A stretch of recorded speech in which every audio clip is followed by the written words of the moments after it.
So, cost of living, number one concern, lead story for us every night because, as you know, 88% of Australians are extremely concerned or concerned about the cost of living. We also know that 74% of people who have been presenting to organisations to try to prevent suicide are saying that cost of living is one of the problems that might push them there.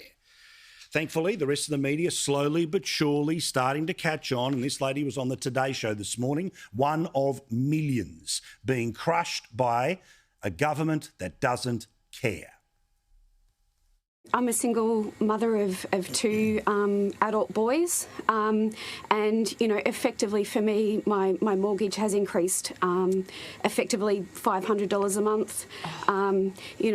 My gas has risen, my electricity's risen, and, just having a one income is just not nearly enough now.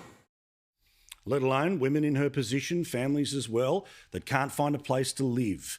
That's the reality right now, but the big end of town, well, they were partying last night in Canberra, having like a school formal for the bubble, and there they were, all dressed in their finery. Aren't we amazing? Aren't we fantastic? Raising money for charity, sure, but all an opportunity for them to glam up while normal people suffer, and they make decisions today in Canberra that make everything worse.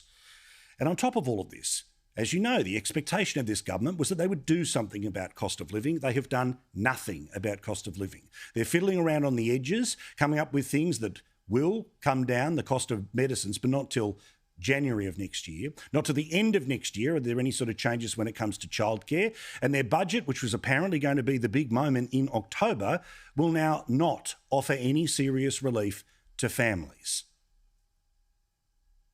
Unfortunately, Laura, I think the inflation's got a little way to run yet, and the Reserve Bank Governor has said that people should expect further interest rate rises as well. And so I think, to level with your viewers, I think it will still get more difficult before it gets better, but it will get better.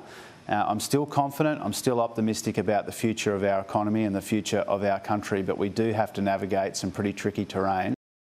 This is ridiculous. Yes, at a certain point in time, something will get better. But till then, people like the lady that you just saw, you living right now, know the reality of the consequences of decisions made by this government or lack of decisions.